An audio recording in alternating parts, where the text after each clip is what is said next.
Assalamualaikum warahmatullahi wabarakatuh.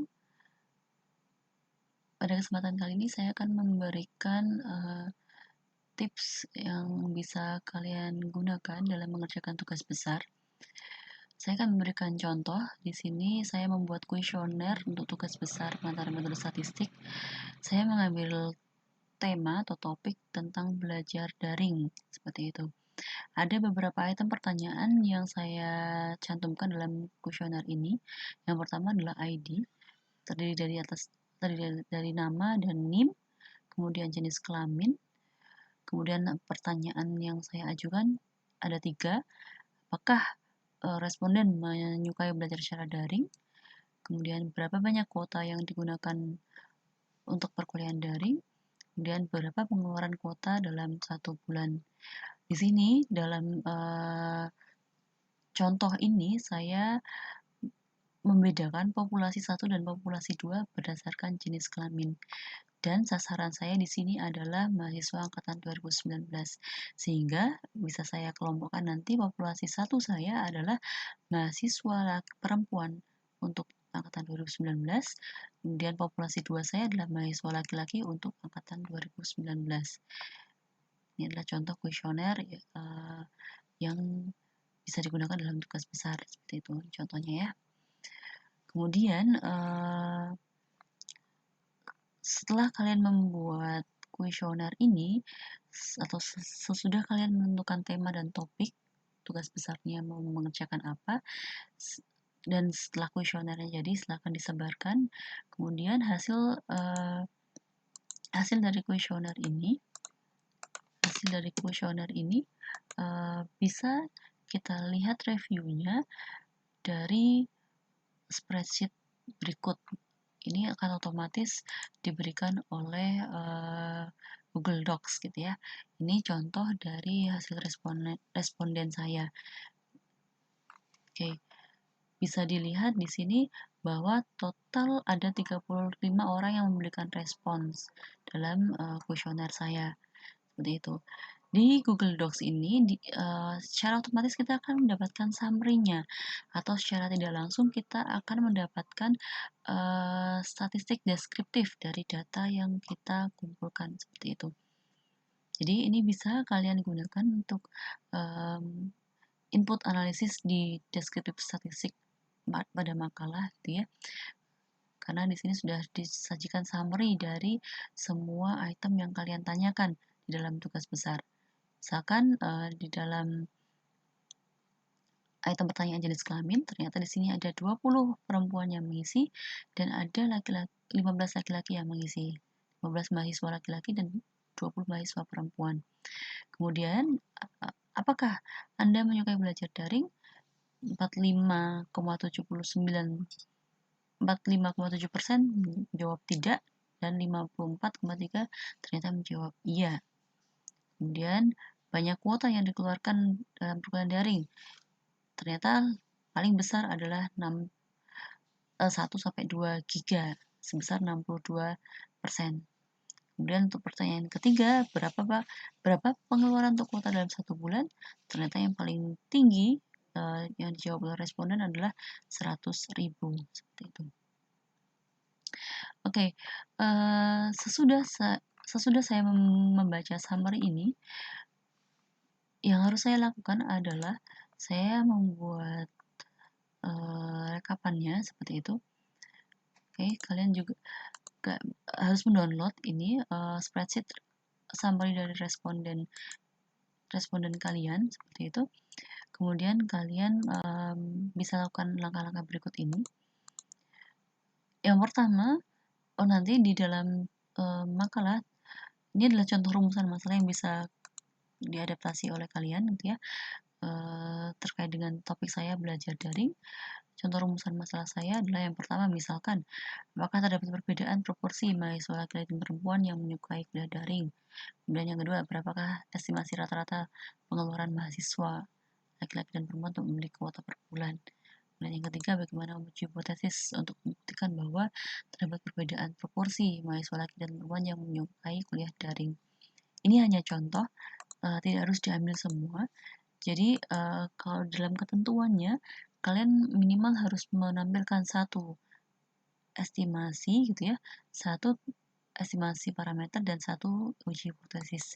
Jadi dalam rumusan masalah minimal ada 2 item yang mengakomodasi untuk estimasi parameter dan satunya lagi untuk uji hipotesis.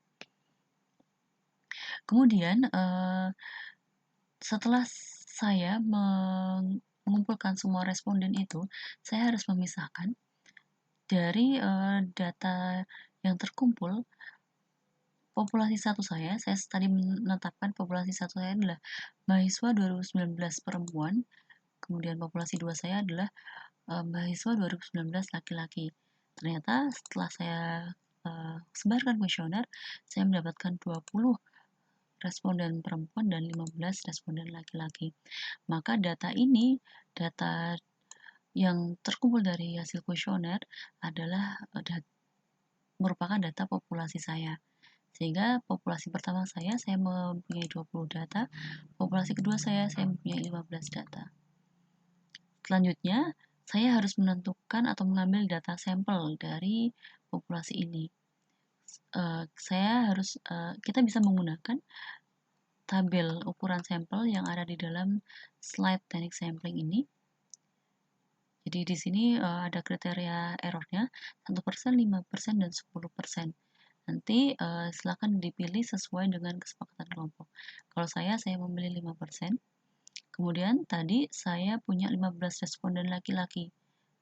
Jadi N besar, populasi saya 15. Karena populasi saya 15, untuk error 5%, saya harus mengambil 14 sampel. Kemudian, untuk data yang perempuan, saya mempunyai 20 data perempuan. Sehingga untuk ukuran 5% kesalahan, saya harus mengambil 19 data sampel. Oke, saya kembali ke Excel ini. Saya isikan harus mengambil 19 dan di sini 14. Selanjutnya, setelah saya menentukan ukuran sampel yang harus saya ambil, selanjutnya pilihlah salah satu metode teknik sampling yang sudah pernah kita pelajari untuk mengambil data sampel 1 dan data sampel 2. Contoh di sini misalkan saya menggunakan simple random sampling. Di sini saya bisa menggunakan formula di Excel range between, bukan 0 ya, tapi 1 sampai banyaknya populasi untuk mengacak data populasinya. Jadi misalkan nih di spreadsheet saya tadi sudah memperoleh data ini, ya kan? Saya bisa filter, misalkan, oke, view, format, data, create filter. Sini saya create filter. Saya filter untuk yang perempuan dulu, oke. Nah, di sini saya memperoleh kerangka populasi untuk perempuan. Ya, di sini saya berikan nomor 1 sampai berapa ini? 1 sampai 20 ya, karena saya punya 20 sampel. Oke, saya punya data ini. Kemudian, dengan simple random sampling, saya harus mengambil 19 dari 20 data. Ini saya create 1 sampai 19. Kemudian saya masukkan fungsi range between 1 sampai 20. Ini 20 adalah berdasarkan jumlah kuesioner yang saya miliki ya. Sehingga saya harus mengacak 20 nomor. Jadi fungsinya di sini untuk mengacak ya, mengacak nomor. Supaya tidak ada subjektivitas di dalam pemilihan sampel. Oke, saya memperoleh nomor-nomor ini. Selanjutnya saya bisa copy. Ke dalam spreadsheet yang tadi. Saya bisa copy sini. Misalkan saya paste. Nggak masuk. Oke. Jadi saya harus mengambil data responden nomor 2 di sini oke. Jadi saya harus mengambil data responden nomor 2, 1, 2 sampai 19 ya ini ya.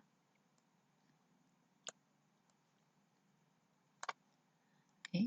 Jadi saya di sini harus mengambil responden nomor 2. Nomor 2 ya berarti yang ini. Oke. Kemudian nomor 3, nomor 7, nomor 3 dan seterusnya sampai urutan ini selesai.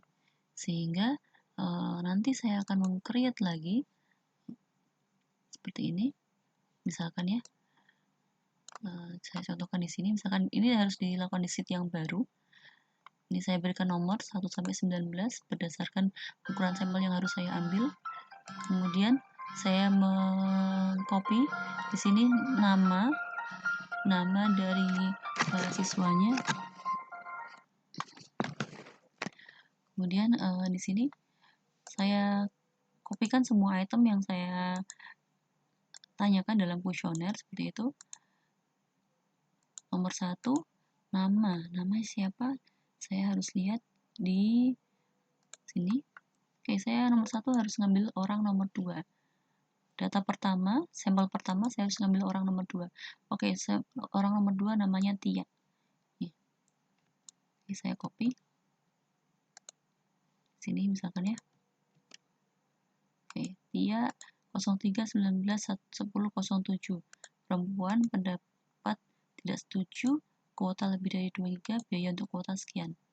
Oke, kemudian responden nomor 2, responden untuk yang selanjutnya adalah nomor 7. Oke, nomor 7 saya bisa cari. Oke, nomor 7 adalah Ernie. Copy. Ini di sini Ernie. Dan seterusnya sampai saya memperoleh responden saya ke 19. Responden ke 19 saya adalah orang nomor 16. Orang nomor 16 adalah Devi. Oke. Sini orang 16 saya nomornya Devi. Oke. Nah, seperti ini. Nanti silakan ini dilengkapin sesuai dengan data yang terkumpul dari spreadsheet Google. Lakukan cara yang sama untuk membuat kerangka sampel yang kedua, itu yang laki-laki. Ini salah ya. Ini yang kedua harusnya untuk laki-laki. Oke, lakukan cara yang sama dan isikan tabelnya. Seperti itu. Sehingga nantinya di dalam spreadsheet atau di dalam Excel kalian akan menampilkan yang pertama from responses secara utuh, kemudian yang kedua populasi satu misalkan tadi ini perempuan ya, ini saya tinggal copy paste semuanya, saya copy paste, saya paste di sini. Ini data untuk populasi 1 dan populasi 2 nanti saya isikan dengan laki-laki. Kemudian sampel 1 saya adalah contohnya seperti ini. Ini sheet seperti ini. Kemudian sampel 2 saya nanti adalah sheet seperti ini. Sehingga total mungkin ada sekitar 1, 2, 3, 4, 5 sheet dalam Excel yang harus dikumpulkan. Gitu. Selanjutnya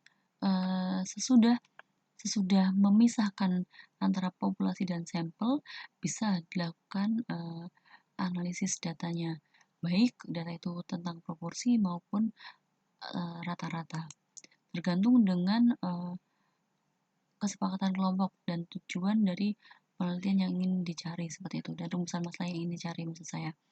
Misalkan saya tadi fokus pada persepsi mahasiswa yang menyukai atau tidak tentang kuliah daring, maka saya lakukan untuk estimasi parameter, saya mengambil tentang proporsi. Jadi nanti saya harus melihat seberapa persen mahasiswa yang menjawab ya, seperti itu, atau mahasiswa yang menjawab tidak untuk kategori suka atau tidak kuliah daring. Selain itu, jika yang kalian pilih adalah data tentang kuantitatif, misalkan seperti ini, saya mau mencari misalkan rata-rata perbedaan pengeluaran antara laki-laki dan perempuan dalam membeli kuota, maka kalian bisa gunakan data kuantitatif seperti ini contohnya. Jika tersedia data seperti ini, bisa diarahkan ke dalam estimasi parameter rata-rata dan uji hipotesis untuk rata-rata. Tapi jika data kalian berupa data kualitatif seperti ini atau seperti ini, kalian cukup menganalisis dengan cara proporsi. Oke, untuk tips tugas besarnya mungkin itu dulu yang bisa saya sampaikan. Jika nanti ada pertanyaan bisa disampaikan secara langsung pada saya melalui WA maupun melalui Classroom. Oke, terima kasih. Semoga sukses dalam mengerjakan tugas besarnya. Do your best. Assalamualaikum warahmatullahi wabarakatuh.